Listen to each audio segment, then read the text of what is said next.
Senhor. 2 Pedro, capítulo 3, do versículo 1 em diante. Diz assim a palavra.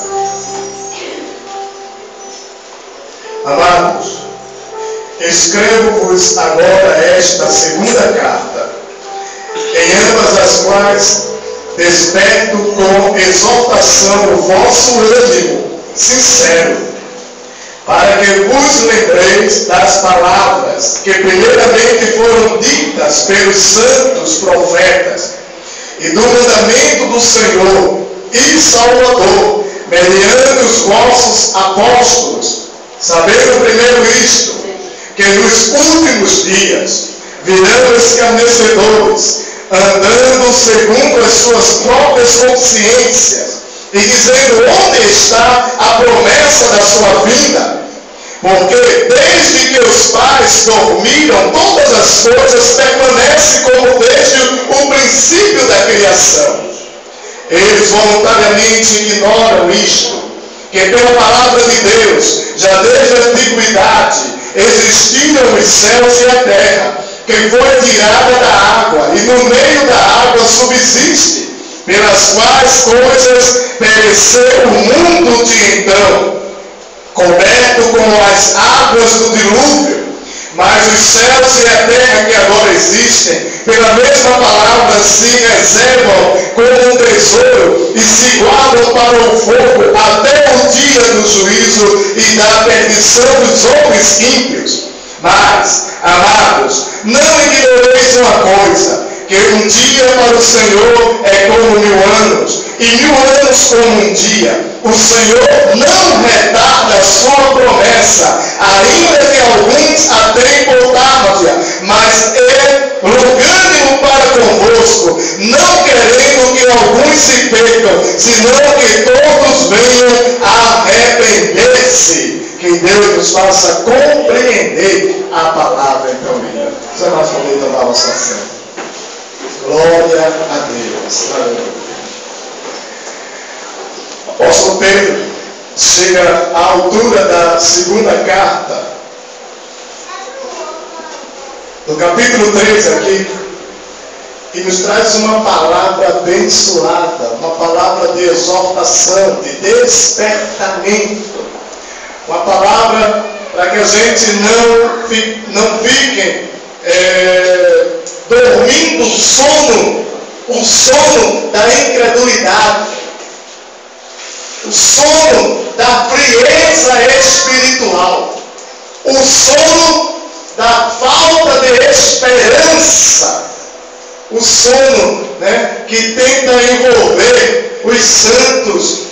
E não é de agora, não, porque durante muito tempo que esse tipo de sono tenta nos envolver. Tenta nos tirar do foco. Tem uma coisa que nós não podemos perder, é o foco. Não podemos perder o foco. Aí ela está caminhando e segue caminhando. Mas não podemos perder de vista para onde estamos caminhando. Há uma canção que a gente tem aprendido no nosso jardim da infância, nas nossas igrejas, e acredito que ainda hoje as irmãs, as tias que trabalham com criança, ainda sempre cantam essa canção. Se não canta, se parar de cantar, tem que voltar a cantar. Porque é uma canção que não pode deixar de ser cantada. É uma canção que diz: estou indo para Canaã, caminhando eu vou para Canaã. E aí, quando criança, a gente cantava muito na escola bíblica dominical, infantil. Eu não vou fazer perguntas se vocês estão cantando. Porque depois eu falo com as tias, eles não estão cantando não. Caminhando eu vou para Canaã, caminhando eu vou para Canaã, caminhando eu vou para Canaã, glória a Deus, caminhando eu vou para Canaã. Se você não vai, não impede eu ir. Se você não vai, não impede eu ir. Se você não vai, não impede eu ir. Glória a Deus, caminhando eu vou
nos fala com toda simplicidade, que diz: rapaz, vai para a igreja que a tua vida vai mudar. Mas aí, muitas das vezes, na nossa simplicidade, mesmo da nossa simplicidade de falar, nossa maneira simples de falar, simples, a gente ainda está pecando, errando. Porque quando a gente diz: a sua vida vai mudar, a gente só está dando essa palavra voltado para a situação da pessoa que às vezes está com um problema de saúde, com uma situação financeira, né? Com algumas falhas. Então é falha da nossa vida, da igreja, e a gente querer ajudar a pessoa, trazer a pessoa nessas situações à igreja. Não deve ser por aí. Deus pode fazer o milagre? Pode, eu creio no Deus que faz milagre. Talvez até eu pregando assim, eu me fazer, poxa, pastor, não é muito de milagre não. E o culto de milagre na quarta-feira aí, pastor, na sua igreja, é fachada? Não, eu creio no Deus que faz milagre. Mas eu creio no Deus que a transformação não depende do milagre que Ele vai fazer da minha existência em relação à minha saúde ou da situação financeira que eu esteja vivendo no momento. Não depende disso. O milagre que nós pregamos aqui, primordial, é a reconciliação com o nosso Deus Pai através do seu Filho amado, o Senhor Jesus Cristo. Este é o grande milagre. É a reconciliação. Então, eu vi a igreja como sem perder o foco de que a igreja está falando aqui. Quem é a igreja? A igreja nada mais é, né, do que o que? Uma agência do céu aqui na terra. É a agência de Deus aqui na terra. A igreja é isso. É a agência. Uma agência de viagem que está preparando um povo, né, levando o povo a se preparar para uma grande viagem que vai acontecer em massa. A Bíblia fala que haverá esta viagem um dia. É isso que o apóstolo Pedro está anunciando. Esta viagem vai acontecer. Vai chegar um tempo em que a igreja será levada. Haverá um arrebatamento. Nós não podemos perder isso de vista. Talvez algumas pessoas falem: pastor, fala aí arrebatamento, menino, peraí, pastor, eu sonho em casar. Eu sonho em construir para mim. Pastor, arrebatamento com Jesus, segura aí, com Jesus. Irmão, não tenha medo de dizer Maranata, ora vem, Senhor Jesus. Maranata, ora vem, Senhor Jesus. Também não estou aqui pregando no sentido que isso vai acontecer amanhã, agora, tomara que aconteça.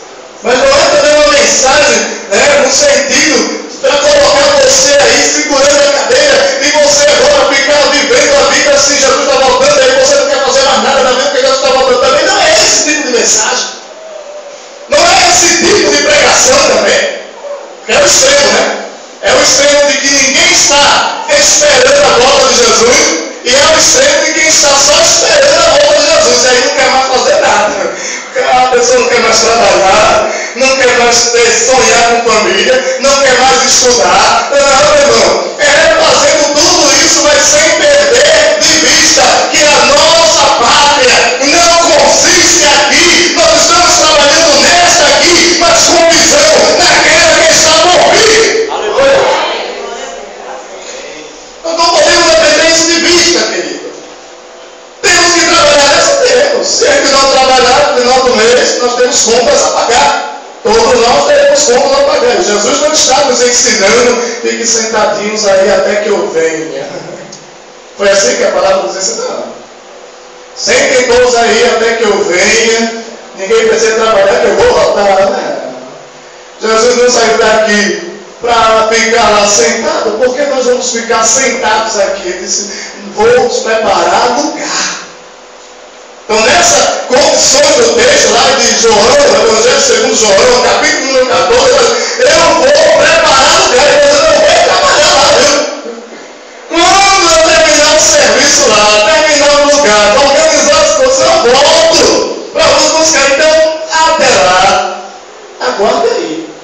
Mas não aguarde sentado, não, aguarde trabalhando, porque há muito trabalho. E diz: trabalhe na seara, envolva-se, trabalhe, sonhe. A Bíblia diz que tudo vai acontecer na medida de todos casando, se dando em casamento, a vida vai estar correndo normalmente, querido. Ninguém pode parar por conta disso, não. Não é esse tipo de mensagem que estamos pregando aqui. Quem trabalha, continue trabalhando, não sabe ser para ele não. Faça nem tal coisa, misericórdia.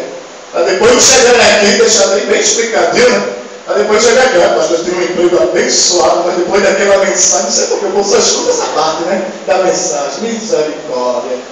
Depois daquela mensagem, pastor, eu tranquei logo meu emprego. Aleluia, misericórdia. Não é por aí não. Continue trabalhando, irmãos. Você não pode perder a visão que um dia vai acontecer esta viagem. Que um dia quando você acordar, um dia quando a gente acordar, a gente pode acordar e já não terminar o dia aqui. Terminar na glória, ao lado de papai. A gente não pode perder isso de vista, este foco. E começar a viver uma vida, né, deitando e acordando, deitando e acordando, como se nada fosse acontecer. E querer viver uma vida religiosa, sem compromisso, sem vida no altar, sem santificação, sem dedicação com Deus, sem vitória, sem compromisso na casa do Senhor. É esse tipo de vida que não podemos aceitar para nós. É essa altura que o apóstolo Pedro chega e descreve isso. Cuidado, porque nos últimos dias vão aparecer pessoas assim, incrédulas, zombadores, pessoas que vão dizer: cadê? Desde que os nossos pais dormiram, que nada mudou. E vocês ficam com essa história de que vai acontecer, de que vai terminar, de que Deus vai arrebatar a igreja. Que é isso? Não pense assim. Não vá para esse caminho. Creia, meu irmão. Diga: eu estou caminhando para a Nova Jerusalém. Eu creio que assim vai acontecer.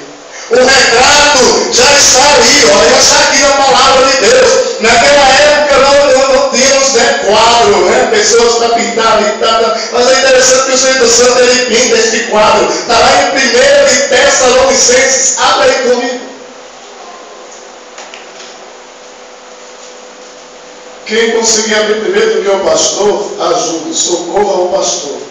1 Tessalonicenses, capítulo de número 4.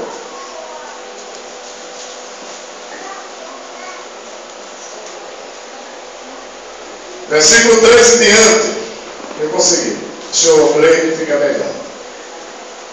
Diz assim a palavra: não quero, porém, irmãos, que sejais ignorantes acerca dos que já dormem, para que não vos entristeçais como os demais que não têm esperança. Sabe aqui, o apóstolo Paulo está escrevendo lá aos irmãos de Tessalônica, dizendo: vocês são diferentes, vocês têm esperança. Há uma promessa na vida de vocês. Não fiquem como aqueles que não têm esperança, desesperado, arrancando. Quem tem esperança está o quê? Desesperado. Não tem esperança. É um desesperado. Não é ou não? É assim. Não é o oposto? Diga: eu tenho esperança. Eu tenho esperança. Aleluia. Porque se cremos que Jesus morreu e ressuscitou, assim também aos que em Jesus dormem, Deus os tornará a trazer com Ele. Que maravilha! Os que dormiram, meu irmão, vão voltar com Ele. Oh, glória! É esse o retrato. E aí o Espírito Santo vai colocando esse retrato, vai fazendo esse quadro maravilhoso. Diz assim aí no 15: Dizemos-vos, pois, isto pela palavra do Senhor, que nós, os que ficarmos vivos para a vinda do Senhor, não precederemos os que dormem. Versículo 16 assim: porque o mesmo Senhor descerá do céu com alarido e com voz de arcanjo e com trombeta de Deus, e os que morreram em Cristo ressuscitarão primeiro. Glória! Aleluia! Isso que eu mostro aqui nesse texto é a enfatização que o apóstolo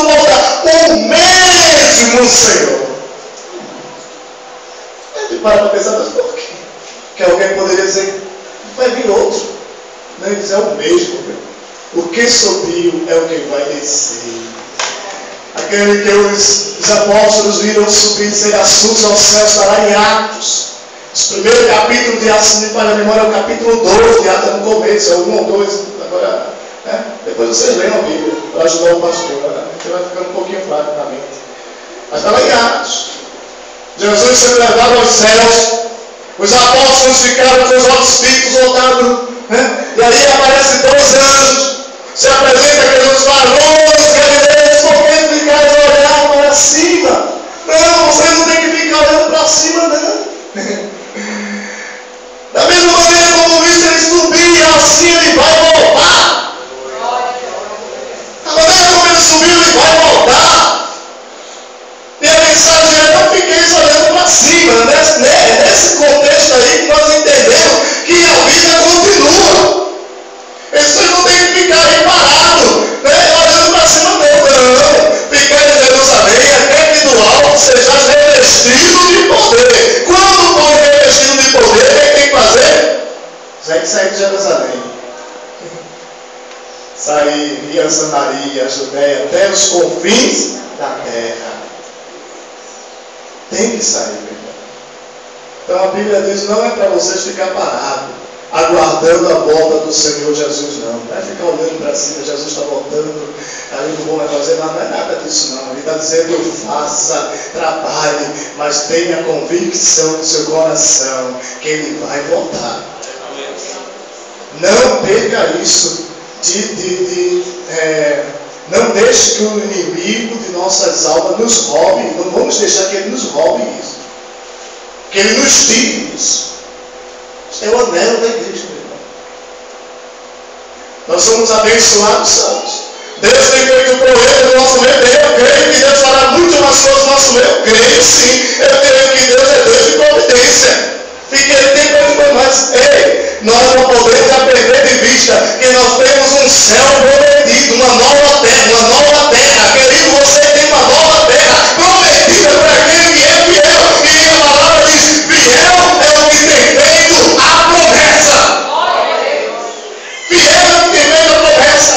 Quando a igreja começa a entender e colocar realmente essas verdades da palavra de Deus em suas entranhas, deixar essa palavra tomar conta do seu ser, lhe envolver totalmente, a igreja sabe porque está aqui, está marchando e não vai deixar de marchar. Esta é a igreja que está caminhando para Jerusalém, para a Nova Canaã. Esta é a igreja que vem bombardeando um lado, vem, a diversidade se levanta, o barco vai estar em alto mar, as ondas dá pancada para lá, dá pancada para cá, mas a igreja que diz com toda a força do seu ser: eu creio, o meu Redentor vive e por fim ele há de se levantar. Esta é a igreja. É a igreja que não depende de situações financeiras dentro do país, não. Deus, nós oramos para que Deus abençoe o nosso país, que continue dando oportunidade aos seus filhos da pátria, para que os homens e mulheres cidadãos desta nação possam exercer uma boa profissão e sair recebendo um salário digno. A igreja está orando, a igreja tem que orar. Estamos aqui, temos que exercer, temos que estar cumprindo com os nossos deveres cívicos. Mas a igreja não depende tão somente disso, não. A igreja do Senhor Jesus sabe que ainda que esteja vivendo um momento de crise no país, mas Ele é fiel ao que tem feito a promessa. Meu tempo aqui, a gente vai responder porque eu não sou deste mundo. A graça dele, a misericórdia dele tem sido grande em nosso favor. Ele tem nos dado força. Nós, quanto cidadãos do céu e moradores aqui na terra, nunca esqueçam disso. Literalmente, nós somos cidadãos do céu, porém moradores estrangeiros aqui na terra. Mas nós devemos, mesmo na nossa terra, enquanto estrangeiro, abençoar e viver com toda a dignidade E o Senhor nos cobra isto na sua palavra. Ele diz: honre aos líderes, honre aquele que exerce liderança sobre a sua vida. Não seja insubmisso, seja sempre obediente. Afinal de contas, essa é a característica daqueles que estão caminhando para o céu. Tem que dar exemplo. Caso ao contrário, tem coisa errada. Precisamos fazer urgentemente uma revisão de conceitos e valores espirituais em nossa vida. O maior exemplo tem que ser dado por este povo aqui, que somos nós, para a glória de Deus Pai. Nós estamos aqui. Nós não podemos também ficar vivendo uma vida como se nada fosse acontecer. E quando a gente falar da palavra de Deus, quando a gente falar do arrebatamento, quando a gente falar da igreja, quando a gente falar sobre a vitória, a gente ficar... Eu disse, caralho, não, pastor. Se falar do arrebatamento, ninguém vem à igreja, porque o povo vai ficar com medo do arrebatamento. Gente, crente com medo de arrebatamento. Crente com medo de arrebatamento. Com medo de ignorar o céu. Misericórdia. Longe de nós está o medo, né? Que é isso?